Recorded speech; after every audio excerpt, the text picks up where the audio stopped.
추천해드릴 만한 게 있어서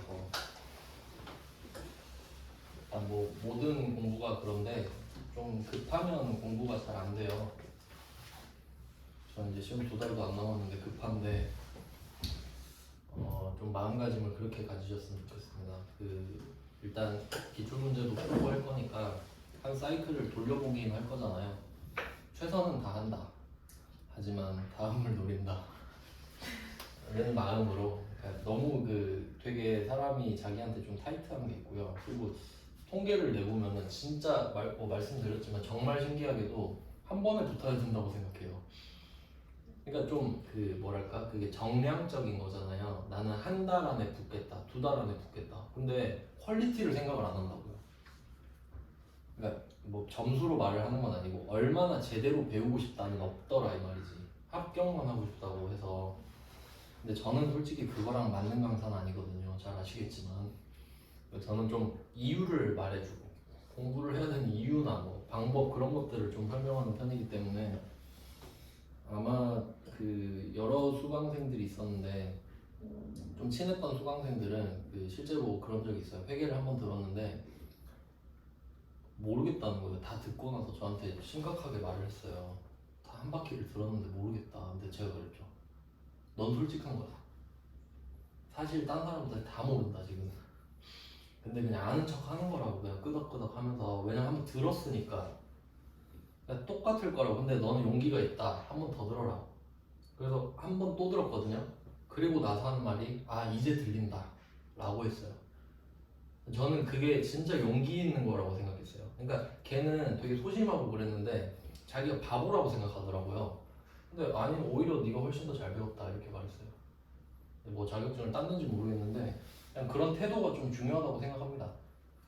빨리가 아니라 정확히의 태도잖아요. 그렇다고요.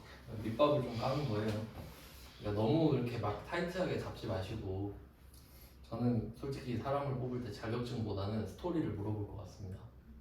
어떤 식으로 공부를 했는지 물어보지 자격증 하나로 판단하진 않을 것 같아요. 엄청 큰 기업의 인사 담당자가 아닌 이상은 그 사람이 어떤 사람인지 알고 싶지. 그래서 조금 밑밥을 깔아야 되니까 전산회계 1급이잖아요. 여러분 공부하는 게 트렌드를 좀 알려드릴게요. 요거는 시험계 틀딱입니다. 얘는 100회가 넘었어요. 100회가 넘었다는 말은 엄청 오래된 시험이라는 소리예요. 그러니까 두 가지 의미가 있어요. 첫 번째는 공신력이 있다. 누구나 안다 라는 말이죠. 반대로 말하면 올드하다 이런 건데 이게 세무사회 겁니다. 세무사들이 모여서 만든 시험입니다. 그럼 옆에 회계사회도 있겠죠. 회계사들이 모여서 그럼 이거 보고 쟤네 이걸로 돈 좀 쏠쏠하게 번다더라. 1년에 접수자가 막 30만 명인데 2만 원씩 해봐요. 어마어마하죠 금액이. 옆에서 만든 거예요. FAT 1급이라고. 저 학교 다닐 때 새로 나왔던 걸로 기억하네요. 그때는 국가공인 받지 않은 상태였어요. 네, 땄는데 바꿔주더라고요. 민간이었는데 국가공인을 뒤늦게 받아서 바꿔주더라고요. 아마 몇 회 이후로 그럴 거예요. 그냥 이렇게 두 개가 있는데 얘 둘은 그냥 같다고 보시면 되는데요. 근데 일단 저는 좀 별로 안 좋아하는 게 자격증 불리기입니다. 그러니까 자격증 개수 늘리기를 별로 좋아하진 않는데 근데 요거는 자격증 개수 늘리기가 아닙니다. 왜냐면 얘는 올드 하잖아요. 그러니까 지금 보셔서 아시겠지만 문제가 말로 돼 있습니다. 말로 돼 있어요. 문제가 다 한 줄, 두 줄, 세 줄 이렇게 돼 있잖아요. 근데 실제로 그렇지 않잖아요. 누가 명령 내릴 때 뭐 몇 줄 이렇게 써서 주는 게 아니라 증빙을 줘요. 예를 들어 축의금을 냈다. 그럼 청첩장이 오지. 맞죠? 누가 말로 하진 않잖아요. 그러니까 얘는 올드한 이유가 말로 해서 그래요. 그러니까 공부할 땐 좋아요. 어차피 공부할 때 우리가 읽으면서 생각하면서 하니까. 그러니까 얘는 제 생각엔 FAT를 따기 위한 그냥 좀 과정? 왜냐면 FAT 1급은 난이도는 비슷한데 문제 하나하나가 다 증빙입니다. 심지어 컬러풀해요. 실제 색깔이 다 들어가 있어요. 그러니까 이렇게 조악하게 한글로 만든 게 아니라 진짜 사진을 찍어서 그런 느낌으로 주거든요. 그래서 제 생각에는 이 두 개를 같이 보시는 게 좋아요. 근데 얘 둘이 또 쇼부를 쳤겠죠. 이 둘이 같은 날에 시험 보면 안 되겠잖아요. 그래서 보통 이 AT 시험이 한 주 뒤입니다. 둘 다 보란 소리지. 네, 둘이 했을 거 아니에요. 그래서 혹시 그 결과가 안 좋더라도 노여하지 마시고 그럼 FAT 1급도 공부해서 같이 봐야겠다 라고 생각하면 좋잖아요. 또 스토리가 만들어지잖아요. 아, 공부는 이걸로 했고 실무는 이걸로 하기 위해서 이것도 했습니다. 이렇게 하면은 절대 자격증 뿔리기의 느낌이 아니잖아요. 난 알고 공부했다 이런 느낌이 나니까. 그런 역사가 더 중요합니다. 히스토리가.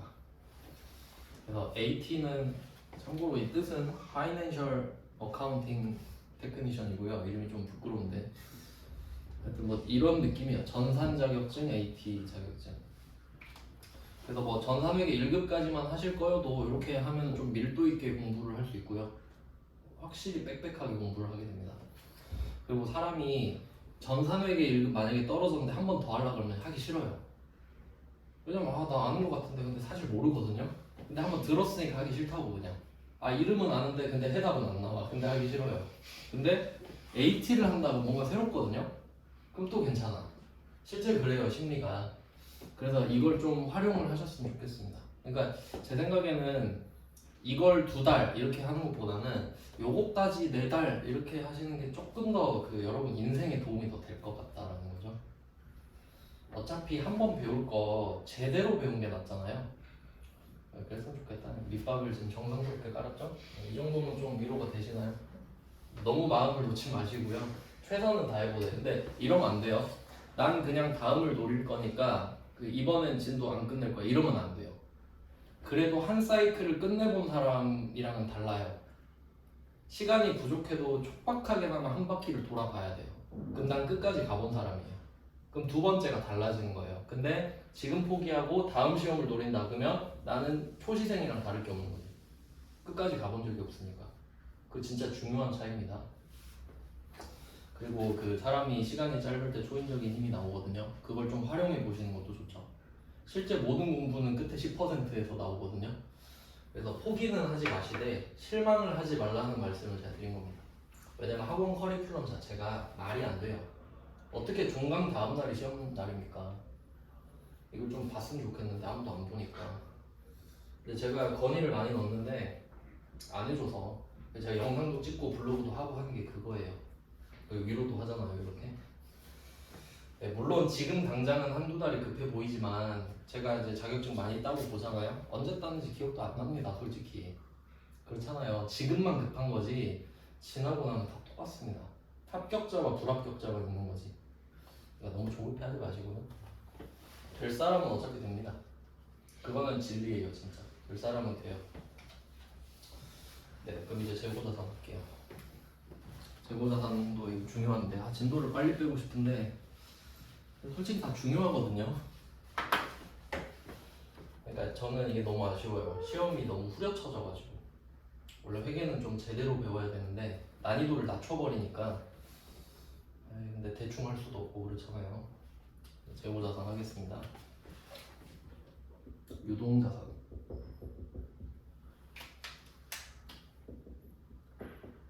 당좌자산, 재고자산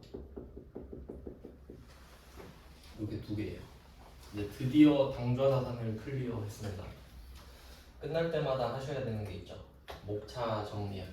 이제 말로 할게요. 하도 많이 썼으니까 이제 잔상이 보여야 되지 않나요? 여기 점점점 해갖고 현금, 수표, 현금 과부조, 단기매매증권, 매도가능증권, 취득평가처분, 채권, 매출채권, 기타채권, 외화채권, 대손, 기타 당좌자산. 여기는 좀 중구난방이었지만 출장비, 가지급금, 이자 받은 거 선납세금, 법인세 중간 납세 한 거 선납세금, 그 다음에 나머지 뭐 법인세 비용 이런 식으로 덩어리를 잘 지으셔야 됩니다. 덩어리를 좀 방법 아시겠죠? 그걸 의식적으로 하셔야 돼요. 하루에 한 번씩 하잖아요. 그 시험 전날에 모르겠어요? 그럼 왜 시험에 떨어지겠어요? 이거를 시험 전날에 갑자기 하니까 그렇지. 그럼 그건 생각이 나는 게 아니라 보고 따라 적는 거죠. 이미 망각이 돼버린 상태로 다시 적는 것 뿐이잖아요. 의미가 없어요. 붙잡고 있어야지. 근데 되게 간단하지 않나요? 솔직히 하루가 길잖아요. 이거 한 번 생각할 시간이 없진 않아요, 절대. 네, 저는 그렇게 생각해요. 누가 막 시간이 없다 그러잖아요. 그럼 의지가 없다고 이렇게 말해요. 절대 뭘 못할 시간은 없습니다. 24시간 중에 할 마음이 없는 거죠. 그렇게 차이가 하나씩 벌어지는 거예요. 계속 장기 기억으로 넣으려고 노력하세요. 재고자산 하겠습니다. 목적이 있죠, 얘는. 그럼 이제 정리가 되는 거예요. 유동자산은 두 개밖에 없잖아요. 그럼 재고자산은 판매 목적. 판매 목적 모여라 하면 재고자산이 모였어요. 나머진 절로 가, 당좌자산. 이렇게 된 거죠. 그래서 얘는 계정 과목이 다 중구난방이니까 제가 나름대로 정리를 했던 거고요. 현금화 순서대로. 재고자산은 나름 체계가 있겠죠? 우리가 업종이 제조업인데 제조업이랑 도소매업도 같이 하거든요. 그게 컨셉이에요. 제조업이랑 도소매업을 같이 하는데 제조업의 비중이 더 커서 제조업이에요. 근데 업종이 막 여러 개인 회사도 있거든요. 근데 이게 주된 업종인 거죠. 그러면 얘는 어떻게 되냐면 제조를 해야 되기 때문에 재료가 필요해요. 원료랑 재료가 필요합니다. 그래서 원재료를 사고요. 자산이죠, 원재료. 이걸로 제품을 만들어요. 영업에서 설명드렸을 거예요. 원재료를 제품으로 만듭니다. 자산이죠, 둘 다. 그리고 얘를 팔아요. 제품 매출. 이제 나름 여기서 중요한 건 이건데 제품이랑 제품 매출이 다르다는 거죠. 계속 강조는 했어요. 제품은 자산이에요. 그러니까 제품은 존재입니다, 존재. 제품은 그냥 제품이 여기 있잖아요. 그럼 내 자산이지. 이거 팔아서 돈 벌어야겠다. 그러면 제품 매출은 행위죠. 이거 구분할 수 있어야 돼요. 제품은 존재. 제품 매출은 행위. 그럼 제품은 자산이 맞고요. 그럼 제품을 매출하는 행위를 하면 기분이 좋아져요. 돈 벌었으니까.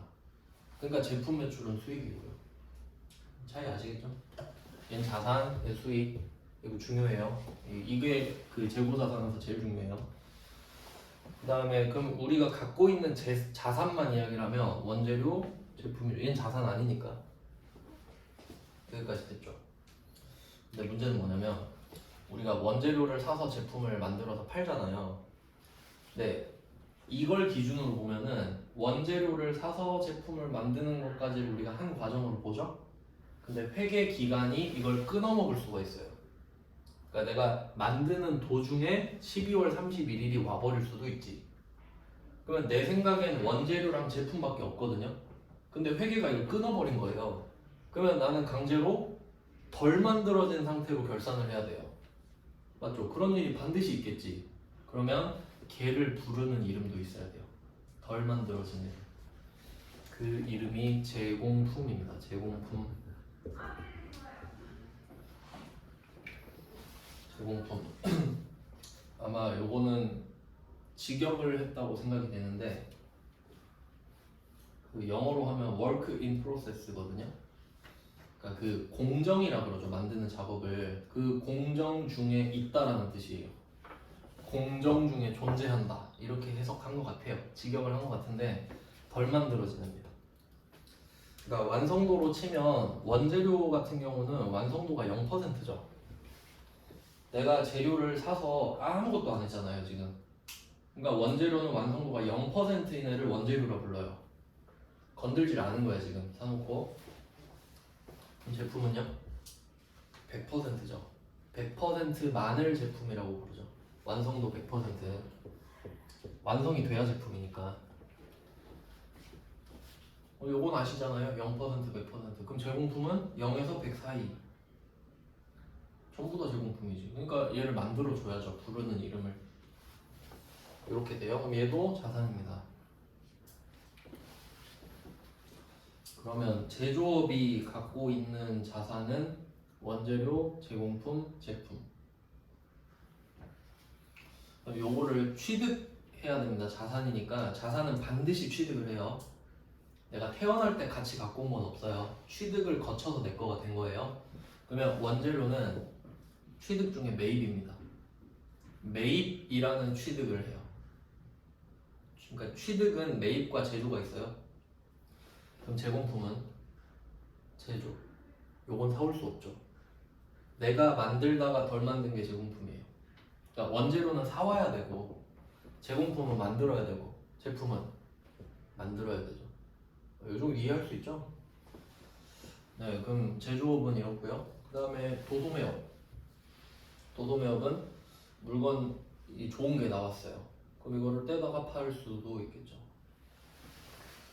그런 거 되게 많죠. 스마트 스토어 같은 거 요새 많이 떴잖아요. 그럼 그걸 상품이라고 합니다. 팔려고 사온 거 상품을 사와요. 그리고 팔죠. 상품 매출.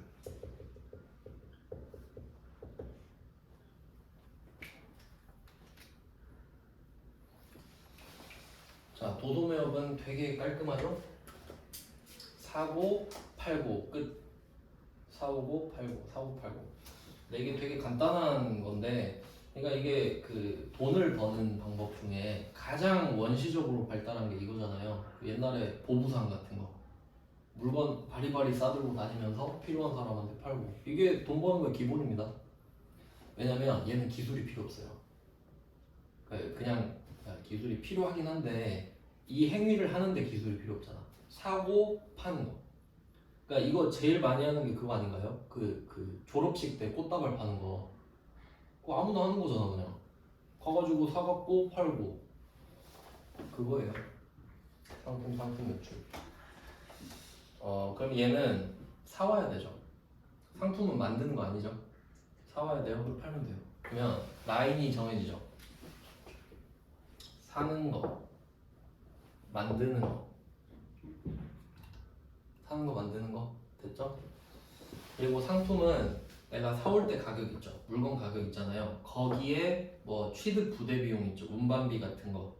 그걸 더한 게 원가가 됩니다. 맞죠? 그러니까 만약에 얘가 그 78만 원짜리 상품을 사왔어요. 78만 원. 근데 이거를 갖고 오는데 2만 원이 들어요. 운반비가. 그럼 우리는 이걸 사느라 80만 원을 썼다고 해요. 그러면 이걸 80만 원보다 비싸게 팔면 돼요. 맞죠? 그러니까 원가 회계가 필요 없어요. 맞죠? 근데 얘는 어때요? 얘는 원가 회계가 필요해요.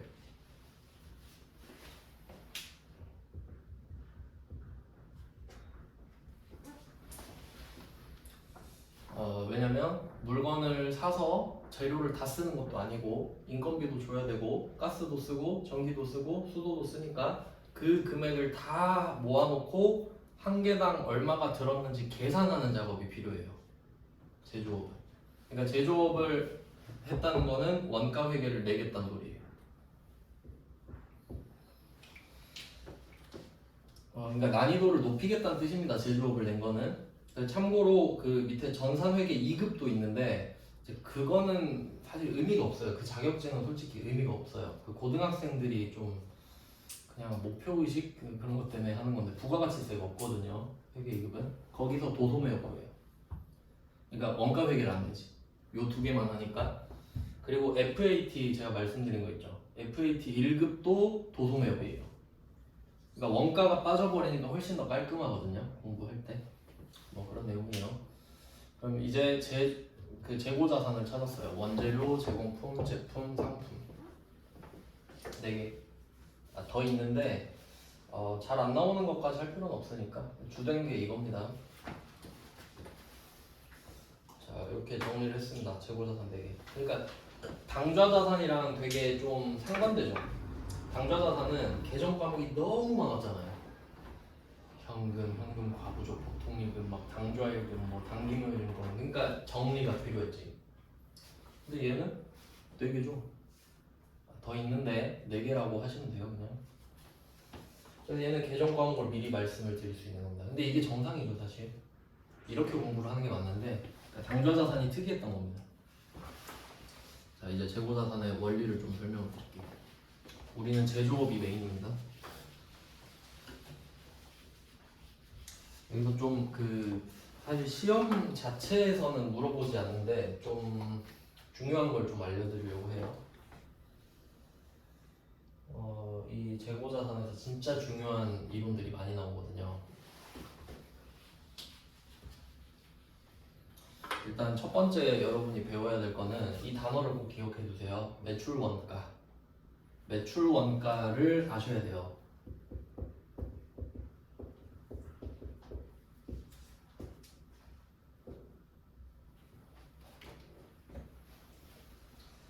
요거를 그러니까 회계를 내가 배웠는데 그럼 뭐 매출 원가가 뭐지 조금 알려줄래 했는데 뭐더라 이러면은 아니면 매출이야. 그럼 안 배운 거랑 똑같다고 봐야 돼. 그러니까 매출 원가가 제일 중요합니다. 사실 저는 매출 원가밖에 없다고 생각을 해요. 그냥 회계를 배우는 이유가. 그러니까 뭔가를 배울 때 목적이 있잖아요. 그러니까 내가 뭘 하는데 그 최종 목적이 있잖아요. 그걸 위해 다른 걸 할 때도 있잖아요. 뭐 그런 느낌이라고 보시면 되는데, 그러니까 매출 원가가 그 꼭대기라고 보시면 될 것 같아요. 그럼 제가 그 야매로 알려드린 방법이 있었는데, 원가를 제가 후려치는 법을 알려드렸죠. 쓴 돈. 원가는 쓴 돈이다. 어디 가서 말은 하지 마세요. 그 육성으로 뱉지 마세요. 속으로만 하세요. 나름 꿀팁이에요 이거. 네, 그럼 매출 원가에서 원가는 쓴 돈이다. 그럼 용어를 한번 생각을 해볼까요? 그 취득 원가. 취득 원가. 그러니까 이런 작업이 필요해요. 지금 여러분한테 제가 알려드렸잖아요. 그럼 이제 꺼내봐야 돼요. 그럼 취득 원가가 뭐게요? 이렇게 머릿속으로 생각하고 있죠? 취득하면서 쓴 돈. 할 수 있죠, 이 정도? 그럼 취득은 두 개 있다 그랬죠? 여러분 갖고 있는 물건 산 거 아니면 만든 거. 매입 원가, 제조 원가.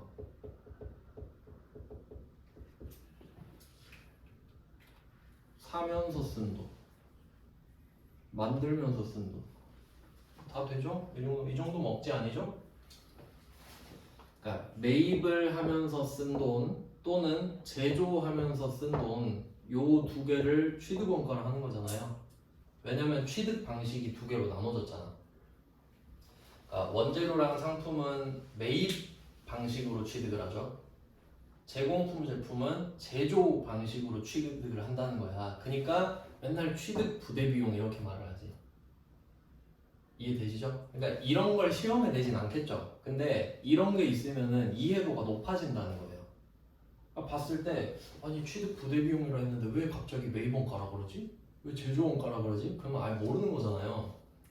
의미가 없잖아 그런 거는. 이건 그냥 기초적인 겁니다 이런 것들은. 그러면 취득 원가는 쓴 돈이야. 그럼 매입 원가가 나왔네요. 그럼 매입 원가는 매입하면서 쓴 돈이죠. 자 그리고 얘 반대가 매출 원가일 거 아니야. 맞죠? 근데 이제 논리랑 부딪히지. 매입하면서 돈을 쓰는 건 알겠는데 매출하면서 돈을 쓴 게 뭐지? 뭐 이런 느낌이 들잖아요. 그러니까 이거 정리를 해야 되는 겁니다. 이게 그 구조를 좀 잘 아시면 되게 좋은데 우린 제조 원가인데 이해 때문에 매입 원가라고 할게요. 제조로 하면 너무 복잡하거든요. 만들고 막 그래야 돼가지고 사고 파는 걸로만 하겠습니다.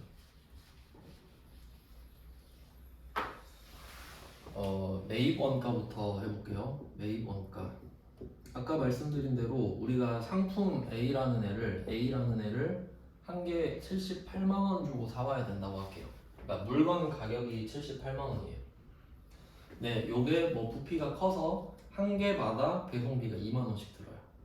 이런 가정을 하겠습니다. 그러니까 한 개당 2만 원 변동비가 붙는 건데 이렇게 있다고 할게요. 그러니까 물건 가격 78, 운반비 2만 원. 그리고 이제 물어봐요. 매입 원가가 얼마냐? 80만 원. 매입하면서 쓴 돈입니다. 매입한 물건의 가격이 아니에요. 알겠죠? 매입하면서. 그러면 2만 원도 있어야 매입이 되잖아요. 이해됐죠 여기까지? 그리고 우린 이걸 이미 배웠어요. 취득 부대 비용은 더한다고. 맞죠? 한 개 빼고 뭔지 아세요? 단기매매증권 걔 빼고 지금 단기매매증권 아니잖아요. 적어도 단기매매증권 아니니까 더하는 겁니다. 됐죠? 그럼 이거를 5개 사왔다고 할게요. 5개. 그 매입원가 58에 40 400원이죠. 400원 400원이에요 매입원가. 자 매입원가 끝. 이거는 쉬워요. 두 번째 매출액을 구하겠습니다. 그럼 우리가 이 물건을 5개를 사왔는데 다 팔리면 좋겠는데 보통 힘들죠? 잘 안 팔리니까. 그러면 이 중에 2개를 팔았다고 합시다. 2개를 팔았어요. 그러면 지금 우리가 이 물건을 사올 때 하나당 가격이 80원이죠. 그럼 이걸 80원에 팔면 안 돼요. 맞죠? 그럴 거면 집에서 노는 게 나아요. 그렇죠? 그러면 한 100원에 판다고 합시다. 100원에 팔게요. 100원 2개 팔았어요. 이해되죠?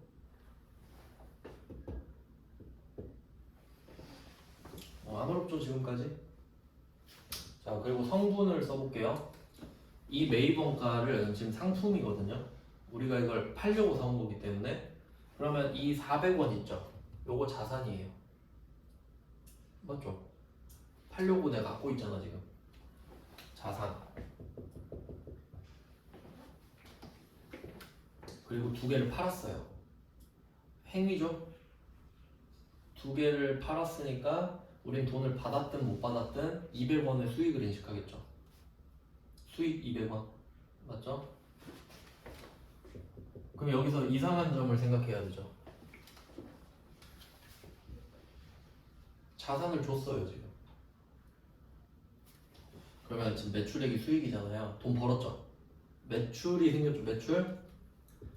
그럼 회계가 와서 물어봐요. 회계가 너 200원 벌었네. 200원 버느라 얼마 썼어? 이렇게 물어보는 거지. 그게 매출 원가예요. 매출액을 위해서 얼마 썼냐고. 매출액을 버느라 얼마 썼냐고. 그러니까 그 사이에 잘 껴넣어야 돼요. 매출액을 버느라 쓴 돈.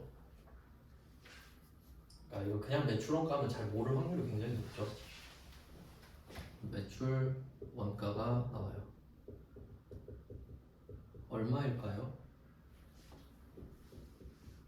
200원을 버느라 우리는 얼마를 쓴 걸까요?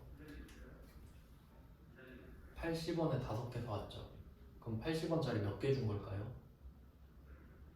몇 개를 줘야 200원을 받을 수 있어요? 2개를 줘야죠.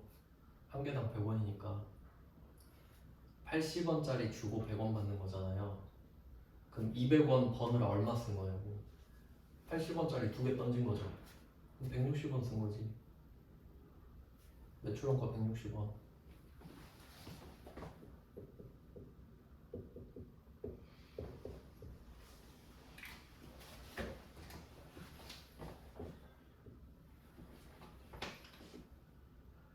이렇게 돼요. 160원. 그럼 이게 뭘지 생각해 볼게요. 그러니까 얘 둘이 짝꿍이잖아요. 매출액이 생겨야 물어볼 거 아니야. 너 200원 벌었네? 200원 버느라 얼마 썼어? 이렇게 물어보겠죠. 안 팔면 안 물어보겠지. 그쵸? 그러니까 200원을 벌었으니까 와서 물어본 거야. 와, 나 80원에 샀던 거 2개 줬어. 그러면 자산이 400이었는데 자산이 160이 빠지는 거죠. 자산이 없어지는 걸 비용이라고 합니다. 이렇게 수익이랑 비용이 대응돼요. 그럼 우리는 이 물건을 하나 팔 때마다 100원을 벌고 80원을 썼다고 생각하는 거예요. 즉, 한 개 팔 때마다 20원이 남는다고 회계 처리가 되는 거죠. 알겠죠? 그러니까 회계는 그 미분하는 거예요. 그러니까 보통 매출액 말할 때 나 뭐 이번에 매출액이 얼마야 이렇게 말하잖아요. 근데 회계는 한 개당 얼마의 이익이 남는지 물어보는 거지. 그래서 처음에 말씀드렸던 게 우리가 월급 받으면은 한 달에 한 번씩 받잖아요. 그럼 그 덩어리가 한 달 덩어리죠. 그 한 달 받은 월급으로 한 달 살아가기 뭐 이런 느낌이잖아요. 근데 회계는 하루, 미분, 무조건 쪼개. 하루에 얼마 벌었어? 하루에 얼마 썼어? 그럼 하루에 얼마 남았어? 이렇게 물어보는 거지. 최소의 단위로 미분을 해버리는 거예요. 쪼개버리는 거예요. 그러니까 한 개당 20원이 남는다는 걸 알았죠? 그럼 이걸 100만 개 팔면 얼마가 남는다 이렇게 나오는 게 회계인 거지. 그건 그거의 수량을 곱한 결과물인 거지. 이렇게 나오는 겁니다. 그러면 지금 자산은 얼마 있겠어요 이제? 이거 하고 나서 240원 남아요. 400원이었잖아요. 160원을 줬잖아요. 너 줬잖아. 그럼 80원짜리 3개가 남아있죠. 그러니까 정확히 말하면 80원짜리 5개를 들여왔다가 2개만 보낸 거니까 3개가 남아있는 거죠. 그대로. 이해돼요? 요게 핵심이에요. 근데 이거 모르면 되겠나요? 되긴 되죠. 네. 되긴 되는데 뭐 제 욕심입니다. 이거는 기본이에요. 회계 배웠다고 하면 이 정도는 알아야 된다라는 거죠. 그러니까 그래도 그 상징이라는 게 있잖아요. 상징. 그 뭐 그런 거 있잖아요. 뭐 심리학과 나왔다 그러면 그럼 내 마음 맞춰봐 뭐 있다는 소리 하잖아요. 그 회계를 배웠다 그러면 매출 원가 이렇게 남겨도 저는 과하지 않다고 생각합니다. 알겠죠? 매입 원가 매출 원가 차이도 아시겠죠? 그러니까 매입 원가랑 매출 원가는 기준이 같죠. 가격은 같지 수량만 다르지. 근데 같을 수도 있겠죠. 5개 다 팔면. 네 중요합니다. 그럼 이거를 제가 분개로 보여드릴게요. 근데 이걸 알아놔야 결산 때 제가 설명을 다 해놓은 게 있어가지고 그 아다리가 좀 맞아요. 그러면 방금 그 상황을 제가 분개로 보여드리겠습니다. 상품을 5개 사왔어요. 80 곱하기 5. 이거는 78 플러스입니다. 그럼 뭐 현금으로 샀다고 할게요. 얘는 400 이렇게 쓰겠습니다.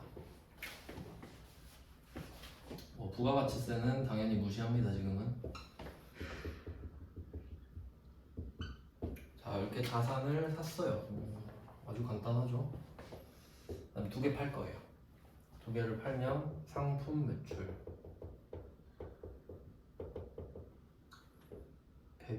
200원. 요게 그 제품 매출 대신입니다. 제품 매출 대신에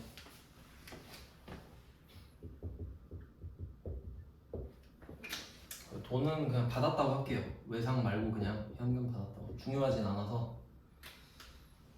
얘는 엄밀히 따지면 100 곱하기 2라고 쓰겠습니다.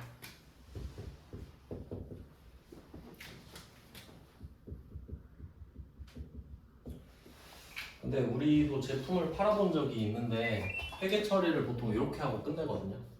제품 매출 얼마, 외상 매출금 얼마, 끝 이랬죠. 근데 원래는 방금 제가 설명드린 개념이 있잖아요.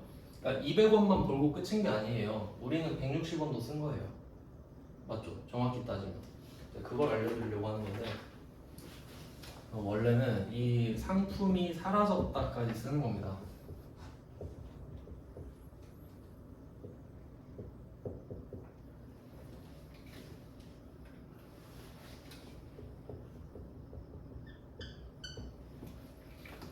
여기까지는 안 어렵죠. 내가 사온 거 2개 줬다. 그럼 5개 중에 2개가 빠져나갔다. 그럼 이제 3개 남은 걸 거 아니에요. 그럼 이제 얘가 뭐냐 이거지.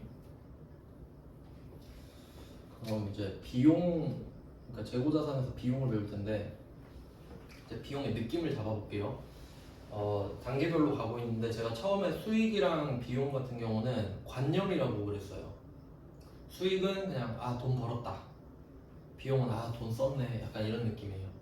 그러니까 물건을 딱 2개를 던지는 순간 200 벌었다 이 생각이 들죠. 그러니까 상품 매출이 딱 떠버리는 거지. 수익. 이제 비용은 이제 비용도 퀄리티가 있습니다. 그러니까 그러니까 우리가 비용하면 좀 안 좋게 생각하잖아요. 돈을 쓰는 거니까. 근데 안 좋은 건 맞지. 돈이 나가니까. 근데 퀄리티를 따져보면은 원가라는 개념이 있고 손실이라는 개념이 있어요. 그 중간에 뭐 있다고 말을 할 수도 있는데 양 끝으로 나누면 원가 손실 둘 다 들어보셨죠? 원가도 못 받아요 뭐 이러고 손실 났다 이런 말 들어봤잖아요. 원가는 영양가가 있는 겁니다. 그러니까 여러분이 만약에 내가 출근을 할 때 그 뭐 기름값 그런 거 원가예요. 내가 출근 안 하면 월급을 못 받잖아. 그러니까 그렇게 영양가 있는 비용 있죠. 근데 소고기 사 먹었다. 물론 원가라고 생각할 수는 있는데 남이 볼 땐 그렇게 생각 안 할 거예요. 손실이지 그냥. 그러니까 굳이 나누면요. 어떤 느낌인지 아시겠나요? 그러니까 원가는 수익과 반드시 연결된 비용을 말해요. 이거 없으면 수익을 못 냈다. 그런 건 원가예요. 그러니까 아주 중요한 비용이죠. 그러니까 매출 원가라고 쓰는 겁니다. 이 돈을 절대로 안 쓸 수가 없잖아요. 손실은 그게 아닌 거. 그래서 우리 평가 손실 이런 거 했죠. 평가 손실. 평가 손실 안 놔도 되잖아요. 근데 그냥 놨죠. 손실. 그러니까 평가 원가 이런 말 안 쓰잖아. 평가 비용이라고도 안 하고. 그러니까 이렇게 퀄리티가 나눠지는 거예요. 그럼 여기서 원가죠. 개념이. 손실은 아니잖아요. 그럼 상품 매출 원가예요.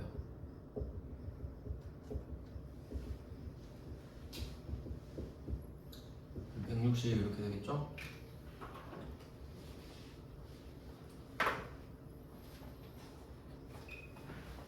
자, 얘는 비용인 거죠.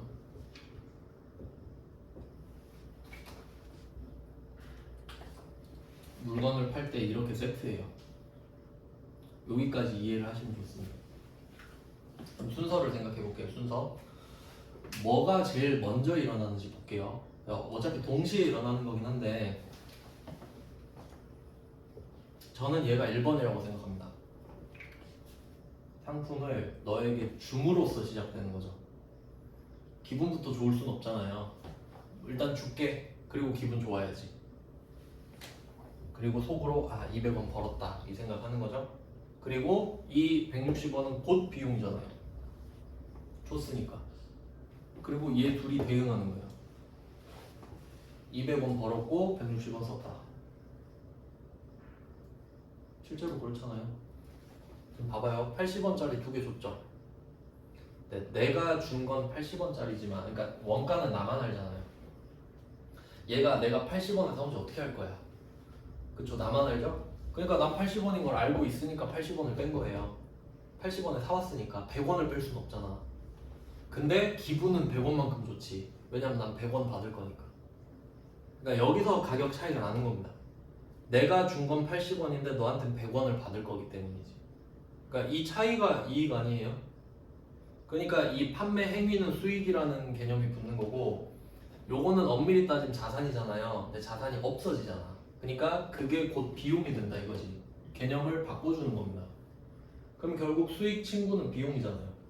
그러니까 얘 둘이 만나는 거지 결국. 그럼 수익 200, 비용 160, 이익 40, 한 개당 20 이렇게 되는 거예요. 그럼 원래는 회계 처리를 이렇게 해야 돼. 물건 하나 팔 때마다. 근데 우리는 이 밑에 부분을 안 써요. 요거를 알려드리려고 하는 건데 이걸 알아놓으면 결산 때 이해가 좀 잘 돼요. 이거를 안 씁니다 실제로. 그러니까 이론상으로는 해야 돼요. 맞죠? 정확하죠? 이걸 안 하면 어떻게 되겠어요? 그럼 관리가 안 돼버리지. 그러면 장부에는 재고자산이 안 줄어들어요. 그럼 돈만 계속 버는 거야. 말이 안 되죠. 근데 이거를 왜 안 쓰냐면 이거 중개 안 합니다 실제로. 팩트 말씀드리는 거예요. 그러니까 그 회계를 배우는 방법이 만약에 대학교에서 배우면요 회계 원리를 배워요. 회계 원리. 그러니까 우린 전산회계 1급을 배우잖아요. 회계 원리를 배우면은 요렇게만 배워요. 이게 당연한 거잖아. 이론을 배우니까. 근데 우리는 전산회계 1급을 배우죠. 그러면 프로그램에 어떻게 적용되는지 제가 알려드려야 돼요. 맞죠? 근데 이론은 이런데 이제 안 쓰는 게 팩트니까 이제 이유를 알려드린다는 거예요. 그러면 팔 때마다 이렇게만 계속해요. 이렇게만 계속해. 그럼 이렇게 해서 5개를 2개를 팔고 끝났다고 할게요. 그리고 결산으로 갑니다. 결산으로 가면은 그 결산, 자동 결산, 수동 결산 있다고 했잖아요. 그 자동 결산 항목 중에 그런 게 있어요. 기말 재고 자산을 적어라 라는 게 있어요. 기말 재고 자산을 적어라. 그 말은 기말에 남아있는 재고 자산이 얼마인지 파악해라 이 말입니다. 그러면 분계랑 결산 이거 한번 생각해 볼게요. 우리가 하는 분계는 증가량이랑 감소량만 적어요. 맞죠? 현금 100만원 들어왔다? 그럼 현금 100만원 플러스. 현금 100만원 나갔다? 그럼 현금 100만원 마이너스. 이렇게만 쓰죠. 분계는.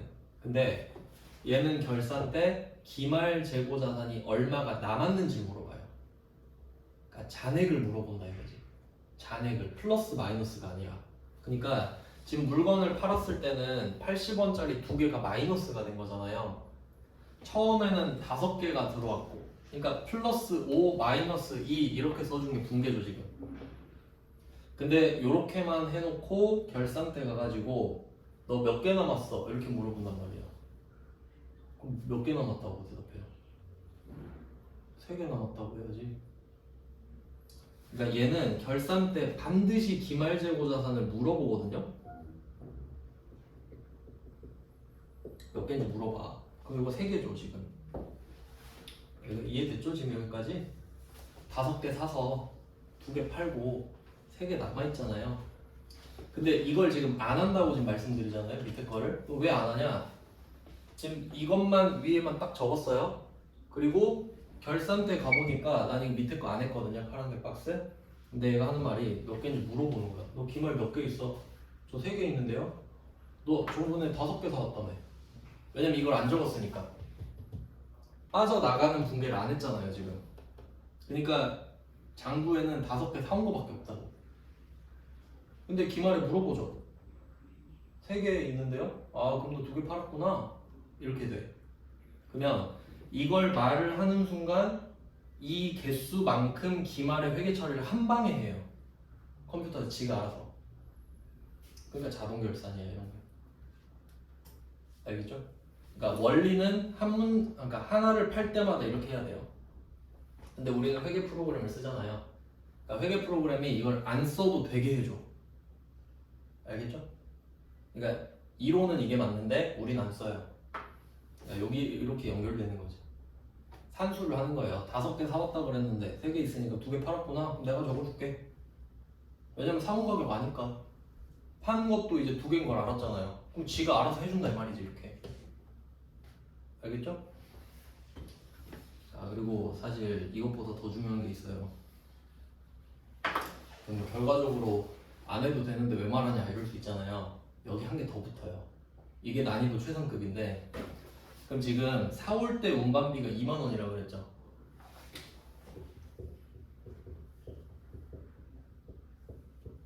매입 운반비 2. 그럼 얘는 이름이 없죠? 상품이니까요.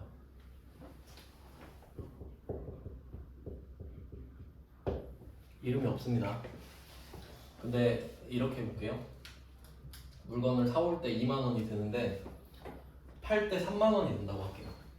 그냥 그 차이를 두기 위해서. 똑같이 하면 헷갈리니까. 팔 때는 3만원이 드는데 이걸 내가 내주는 행사를 하고 있어요. 프로모션으로 지금 사시면 운반비를 공짜로 해드릴게요. 뭐 이런 거 할 수 있죠. 그럼 내가 부담해야 되잖아 운반비를. 그러면 지금은 판 것만 이야기를 했는데 80원짜리를 100원에 팔았다만 했는데 이제 운반비 이야기가 나옵니다.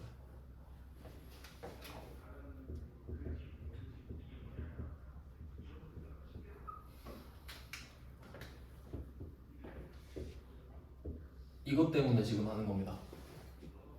매출 운반비 때문에.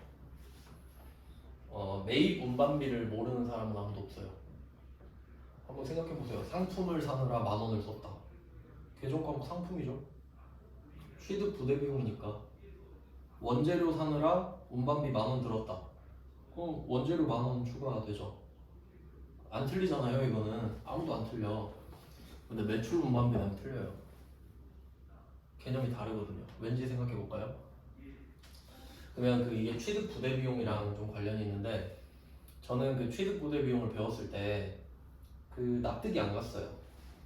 왜냐면 지금 78 플러스 2라 그랬잖아요. 그러면 78은 납득이 가. 내가 갖고 있으니까. 78 주고 지금 갖고 있으니까. 근데 2만 원은 없어. 근데 왜 자산이지? 이렇게 생각했거든요. 그렇게 생각할 수도 있죠. 처음 배울 때니까. 근데 뭐 말을 아무도 안 해줘. 뭐 이렇게 생각을 해보니까 이제 결론을 말씀을 드릴게요. 왜 더하는지. 회계는 그 가장 중요한 게 수익 비용 대응입니다. 그래서 뭐 비용은 내일 말씀드릴게요. 시간 없으니까. 수익과 비용이 같이 나와야 돼요. 이게 중요한 거예요. 이거 진짜 중요한 겁니다. 그러니까 반대로 말하면 수익이 없으면 비용이 있으면 안 돼요.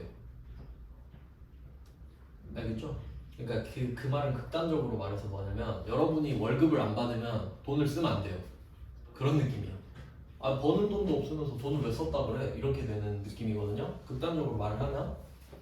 그럼 이때 지금 78 플러스 2잖아요. 그럼 저는 이걸 배울 때 비용이라 생각한 거예요. 아니 쓰고 없어졌으니까 비용 아닌가요? 이렇게 물어볼 수 있죠. 근데 회계가 이렇게 대답해. 수익 데리고 와 그럼. 수익 데리고 오면 비용 잡아줄게. 그럼 이제 할 말이 없는 게 내가 아 수익은 없는데? 야 그럼 수익이 없는데 어떻게 비용이야? 그럼 뭐 어떻게 해요? 아 그냥 붙여 자산에. 방법이 없잖아. 너 비용 잡으면 안 돼. 이거예요 그냥 전제가. 그러니까 왜 취득 부대 비용을 더하냐면 비용을 잡으면 안 돼서 그래 그냥. 알겠죠? 아, 방법이 두 개밖에 없는데 이걸 하지 말래. 그럼 저거 해야지. 그러니까 그냥 어쩔 수 없이 붙인 거예요 그냥. 그래서 80이 됐죠. 그러니까 이제 여러분이 이걸 아셔야 돼요. 회계 배울 때 재무제표 같은 거 볼 때 있잖아요. 그럼 상품, 원재료 뭐 이런 거 보겠죠. 그럼 상품이랑 원재료는 반드시 사와야 되죠. 그럼 만약에 상품 1억 이렇게 써 있잖아요. 그럼 여러분이 이 생각을 해야 된다고. 1억 안에 운반비가 포함되어 있구나. 이게 회계 아는 사람이라고. 근데 안 배운 사람은 뭐라 생각하겠어요? 와 상품이 1억 원어치 있구나 이런 생각하지. 근데 우리는 여기에는 취득 부대 비용이 포함되어 있어. 이걸 알아야 된다고요. 그럼 반대로 말하면 뭐냐면 이게 안 팔리잖아요. 그럼 그 운반비가 묶이는 거예요. 계속 비용이 되지 못하고 계속 묶여 있는 거라고. 그럼 회사 입장에서는 안 좋지. 사실 자산이 아닌 건데 맞죠? 성격 자체는 비용이 맞죠? 근데 비용을 못 잡아서 억지로 자산이 돼버린 거지. 그러니까 아무 의미 없는 자산이 돼버린 거지. 그러니까 회사 입장에서는 이게 거품입니다. 없는데 있다고 해야 되는 상황인 거야. 되게 안 좋은 상황이죠. 그러니까 팔아버려야 돼. 그런 거예요. 그러면 이때 이거를 팔 때 운반비가 3이 된다 했잖아요. 그럼 우리 지금 운반비 얼마나 내야 돼요? 두 개 파니까 6 내야 되죠. 6. 그러면 이때 현금으로 6을 낸다고 할게요. 맞죠? 자산 감소. 이건 확실하죠? 자산이 줄어드는 거는. 자 그럼 지금 이 상황에서 수익이 있나 보세요.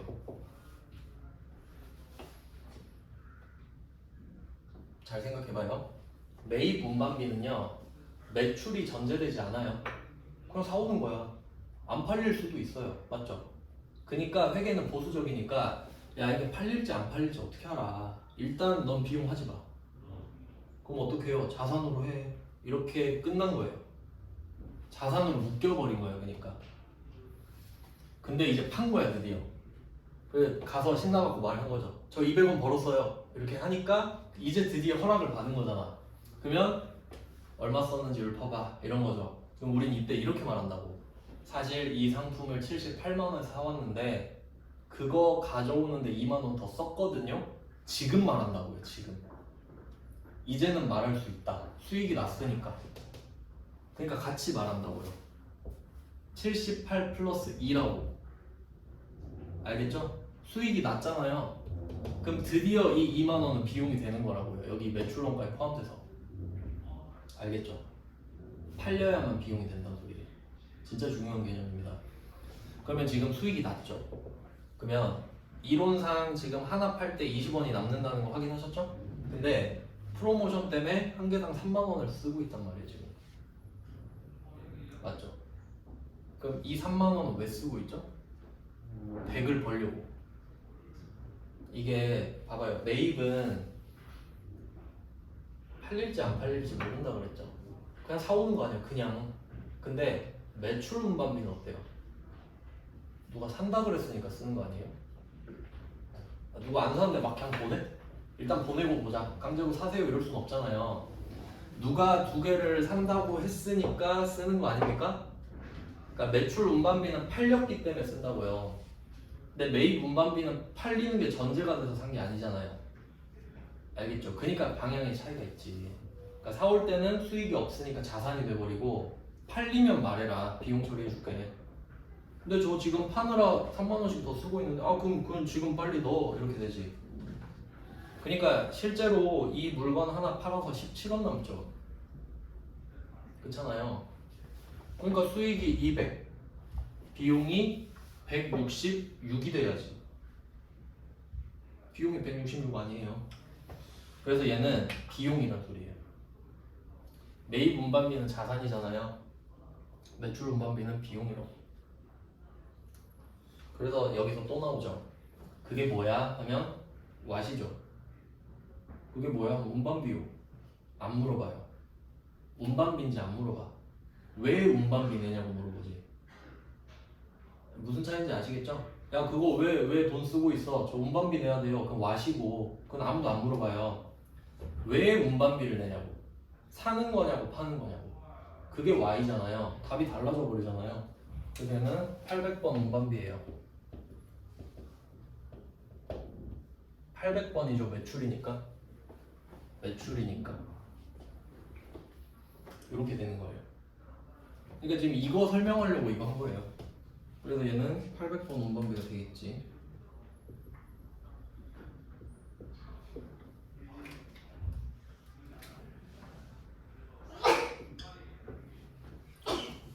자, 그러니까 이게 사실 좀 어려운 내용이긴 한데 문제를 보면 이제 이해하실 거예요. 그럼 문제 보고 얼른 끝낼게요. 14페이지 보시면은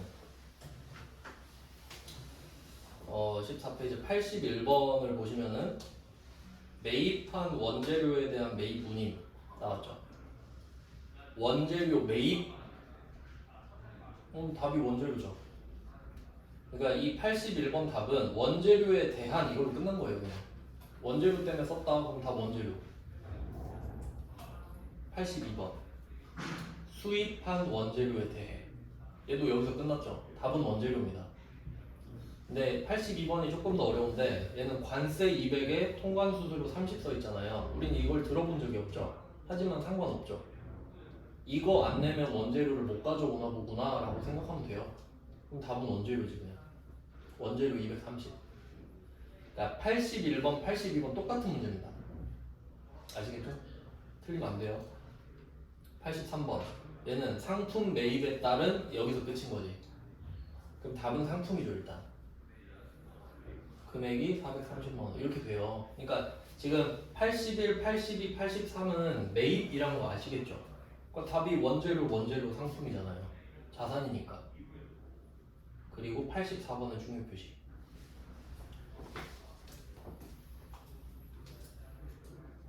자, 84번은 매출거래처에 부품을 화물차로 보냈다. 자, 여기서 포인트는 부품은 왓입니다. 맞죠? 그러니까 이게 상품인지 제품인지 몰라요 지금. 그냥 부품은 왓이에요. 너 그 뭐야? 부품인데요? 왜 파는 거야? 이거 우리 제품인데요? 이럴 수도 있고 상품인데요? 이럴 수도 있는 거예요. 근데 제품 매출을 하는지 상품 매출을 하는지 모릅니다. 지금 안 알려줬어요. 왜냐면 매출 거래처라고만 했잖아. 맞죠? 근데 왜 이걸 안 알려줬냐면 상품 매출이든 제품 매출이든 둘 다 매출이거든. 그래서 800번 운반비 둘 다 뭐가 됐든 간에. 그러니까 우리가 사올 수 있는 건 원재료랑 상품밖에 없다 했잖아요. 그럼 원재료 운반비는 원재료야. 상품 운반비는 상품이지. 그리고 우리가 팔 수 있는 건 제품이랑 상품밖에 없거든요. 근데 그 둘 중에 뭘 팔아도 800번 운반비라는 거지. 아시겠나요? 그러면 최종 결과물이 이겁니다.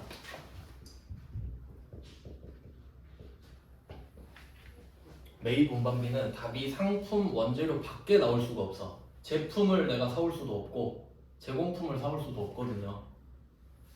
그러니까 아까 그게 시험에 나오진 않지만 모르면 좀 헷갈리는 내용이 돼버리는 거예요. 그럼 매출은 상품 매출, 제품 매출이 있다 그랬죠. 제가 나눠서 그려드렸잖아요. 근데 얘네들은 뭘 팔든 상관없어. 800번이니까 500번은 아니잖아요. 그렇게 되는 거예요. 그래서 84번은 답이 800번 운반비라는 거 설명하려고. 솔직히 이렇게 해도 돼요. 적어주고 외우세요. 이거 하나도 안 외우세요 하면 되죠. 솔직히 말하면 저는 그냥 그게 안 된다고 생각해서. 알겠죠? 매출 원가 중요해요. 그러니까 지금 매출 운반비랑 매출 원가랑 친구죠. 잘 보세요. 매출 원가가 지금 80이잖아요. 이렇게 된 거라고. 100원에 팔았어요. 100원에 팔았어 지금. 100원 수익 생겼죠. 그럼 회계가 물어봐. 야, 너 100 쓰느라 얼마 썼어? 하니까 저 사실 78원도 썼고요. 상품 가격. 사올 때 운반비도 썼고. 팔 때도 3만 원 썼는데. 이 이야기 하는 거잖아요 지금. 그러니까 100원 버느라 83 썼다고 지금. 그러니까 80은 매출원가로 빠졌죠 지금. 그러니까 매입 운반비는 이름이 없어요 절대. 매출원가에 녹아있으니까 상품으로 갔다가 매출원가가 돼버렸잖아요. 그 다음에 요 3만원은 800번 운반비지 않습니까? 그러니까 만나지 결국. 물건 팔리면 만나잖아요. 그러니까 둘이 친구잖아요. 매출원가로. 그러니까 얘도 매출원가로 봐도 되지. 개념으로 보면 계정 과목이 800번 운반비인 거지 매출원가가 얼마냐 83 해도 된다는 소리예요. 알겠죠? 회계는 얼마가 남았는지를 물어보는 거지 계정 과목을 물어보는 건 아니잖아요. 근데 얘가 이제 뒤늦게 나왔기 때문에 매출원가가 될 수는 없는 거지. 왜냐면 매출원가를 80 곱하기 5로 잡아놨는데 83 곱하기 5를 빼버릴 수가 없으니까 그냥 비용으로 뒤늦게 후속으로 넣어주는 거예요 그냥. 근데 개념으로 치면 매출원가가 맞지. 그런 내용이에요. 그러니까 결론은 이거 이해 못해도 이건 알아야 된다. 그러니까 매출원가가 중요하다 이 정도 하시면 됩니다. 네, 내일은 이제 재고자산 하기 전에 비용을 먼저 설명을 드릴게요. 고생하셨습니다.